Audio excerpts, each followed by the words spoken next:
আপনারা বলেন তো আল্লামা দেলোয়ার হোসেন সাঈদী কি রাজাকার? কথা বলেন না।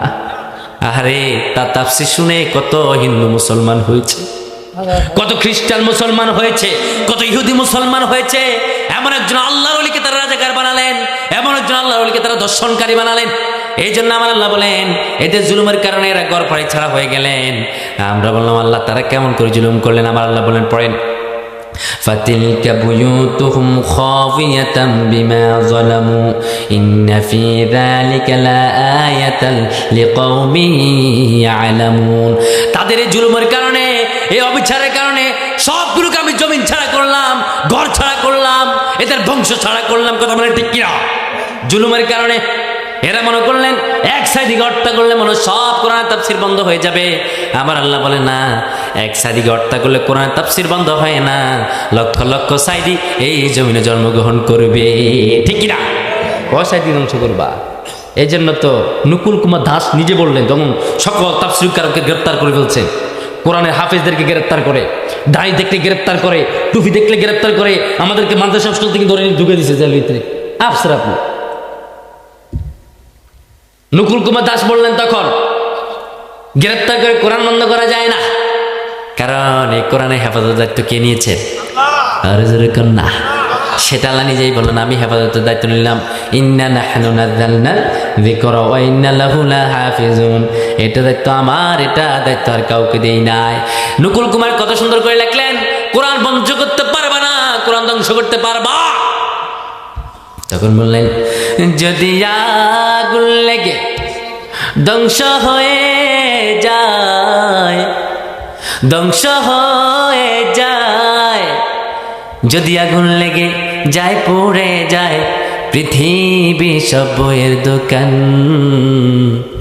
তো বিশ্ব থেকে হারাবে না পবিত্র কোরআন, তো বিশ্ব থেকে হারাবে না পবিত্র কোরআন। কি করে কোরআন ধ্বংস করবে? আগুনের তেজ আছে বিশ্ব জুড়ে অগণিত কোরআনের হাফেজ, তার চাপাবে আসমানি গ্রন্থ, ও তারা চাপাবে আসমানি গ্রন্থ। নকুল কুমার বলে খোদার দান, তো বিশ্ব থেকে হারাবে না পবিত্র কোরআন, তো বিশ্ব থেকে হারাবে না পবিত্র কোরআন। সুবহানাল্লাহ পড়েন। আজকে 3 জন হাফেজ হয়েছে, সবগুলোকে মেরে ফেলো, সব কোরআন পুড়ে ফেলো, কোনো সমস্যা নাই। এই 3 জন হাফেজকে এক লাইনে দাঁড় করাবো, দাঁড় করাই এই 3 জন হাফেজকে দিয়ে একটা কোরআন লেখা সম্ভব। কতজন আলেমকে ধ্বংস করবা? এরকম লক্ষ লক্ষ হাফেজে কোরআনের সিনারের ভিতরে আল্লাহর কোরআনের হেফাজত আছে না? না, একসাথে মারি তো লাভ নেই। মনে করছে পরত ময়দান বন্ধ করে দিবে, মনে করছিল তাফসীরে কোরআন ময়দান বন্ধ করে দিবে। সাইদি সাহেব কবরে, কিন্তু সাইদি সাহেবের উত্তরসূরি এখন ময়দানে। কথা বলে ঠিক কিনা? এক সাইদি কবরে লক্ষ সাইদি ওয়াজের মঞ্চে। কথা বলে ঠিক কিনা? এই কলটা বন্ধ করতে পারবে না। এই তো আমি ওয়াজ করতেছি এখন, আমার কলটা বন্ধ করো, আবার আমার গুলি করে দাও। হক কথা বলার মতো কেউ নাই। যুগ যুগ ধরে থাকবে, যুগ যুগ করে থাকবে, হক্কানি আলেম থাকবে, হক্কানি আলেম থাকবে, হক্কানি আলেম থাকবে। আমরা ফুলুস কামানো আলেম না, আমরা রুটি খাওয়ার আলেম না, আমরা সিদ্ধি খাওয়ার আলেম না, আমরা কোরআন খতম করবার লাগা মানুষের বাড়িতে বাড়িতে যাই না। আমরা কোরআনের বাণী বলি, কোরআনের কথা বলি, গলার মাঝে ফাঁসির দড়ি ঝুলে কথা বলে ঠিক কিনা? আমরা সিন্নি খাওয়ার আলেম না। এক শ্রেণী আলেম আছে, আলেম হলো 2 প্রকার, ওলামায়ে দাওলা, ওলামায়ে সুফ। একটা হলো সরকারি আলেম, আর একটা হলো দরকারি আলেম। সরকারি আলেম টাকা পালে শুধু কালেমা পড়ায়, এদের কোনো রাজনীতি নাই, সমাজনীতি নাই। এদের টুপি একটা আছে, ফ্যাট একটা আছে, দাড়ি একটা আছে। মানুষ একটা মরলে খতম করার জন্য চলে যায়, এমনি এমনি যায়, ফ্যাট একটা লড়াই। চিচিংপুরে চলছে গাড়ি, চিচিংপুরে আছে না নেই?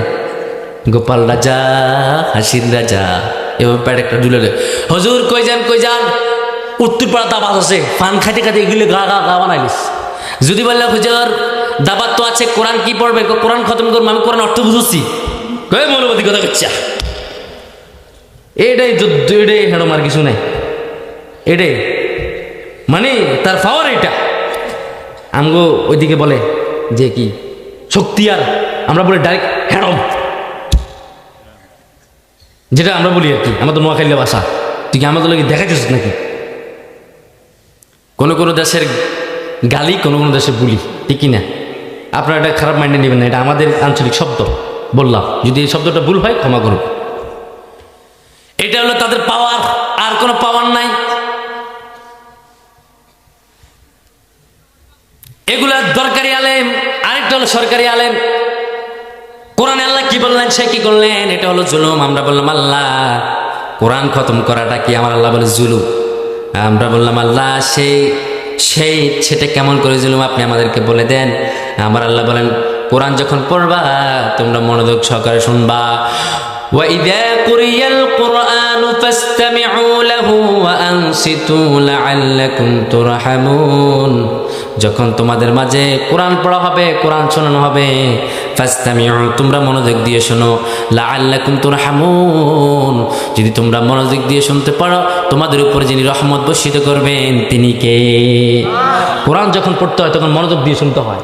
ফাস্তামিউ, সামিয়া ইয়াসমাউ, সামা, শোনা শব্দটা হচ্ছে সামিয়া ইয়াসমাউ, আর মনোযোগ দিয়ে শোনার নাম হচ্ছে ইস্তেমা। ঠিক কিনা হুজুর? ইস্তেমা, মনোযোগ দিয়ে শোনো। মনোযোগ দিয়ে শুনলো কি হবে? লাআল্লাকুম তুরহামুন, তোমার উপর রহমত বর্ষিত হবে। কিন্তু আমাদের সমাজে কিছু দরকারি আলেম আছে, ওই দরকারি আলেমেরা দেখ কোরআন পড়ে ইয়াসিন ওয়াল কুরআনিল হাকিম, শুধু পড়ে আর পড়ে। এবার আল্লাহ বলে শোনো, ইন্নাফি, পড়েন, ইন্নাফি যালিকা লাযিকরা লিমান কানা লাহু কলব আও আলকাস সামআ ওয়া হুয়া শাহীদ। যখন তোমাদের মাঝে কোরআন পড়ানো হবে, কোরআন শোনানো হবে, ইন্না ফি যালিকা লাযিকরা, নিশ্চয় এর মধ্যে আছে যিকর, উপদেশ। কার জন্য? লিমান কানা লাহু কলব, যার কলব আছে তার জন্য। শুধু কলব থাকলে চলবে না, আওয়াল কাসসামা হুয়া শাহীদ, ওই কলবওয়ালা ব্যক্তি কান দিয়ে দিল দিয়ে উপস্থিত এখানে থাকতে হবে। যদি উপস্থিত থাকে তার জন্য কি আছে? লাআল্লাকুম তুরহামুন, তার উপরে স্বয়ং আল্লাহ রহমত বর্ষিত করতে থাকবে। তাহলে যে কোরআন পড়তে হলে তার দিল থাকবে, কান থাকতে হবে, সে মনোযোগ দিয়ে শুনতে হবে, তো ওই কোরআনের ভিতরে আছে তার জন্য হেদায়েত। ঠিক কিনা? একটু উত্তর দিবেন সবাই, কারণ এখানে অনেক মান্যগণ্য লোক, আপনারা খুব শিক্ষিত লোক। যে ব্যক্তি মারা যায় তার কি দিল আছে নাকি? তার কান আছে নাকি? তার রূহ আছে নাকি? তো মৃত ব্যক্তিকে কিসের কোরআন শোনাও? কিসের কোরআন শোনায়? তুমি খতমের টাকা নাও 100, 200, 500। ওই মৌলবী, তুমি ইসলামের শত্রু, তুমি জাতির শত্রু, তুমি ধোঁকাবাজ, তুমি ফানখোর, তুমি জর্দাখোর, তুমি প্রকৃত আল্লাহর আলেম না, আল্লাহর ওলি না। কথা বলে ঠিক কিনা? তুমি আলেম না। মৃত্যু মানুষকে কেমন করে তুমি কোরআন শোনাও? মৃত্যু মানুষের রুহে নাই। কোরআনে বললেন ইন্না ফি যালিকা লাযিকরা, নিশ্চয় এর ভিতরে আছে যিকর, উপদেশ। কার জন্য? লিমান কানা লাহু কলব, যার কলব আছে।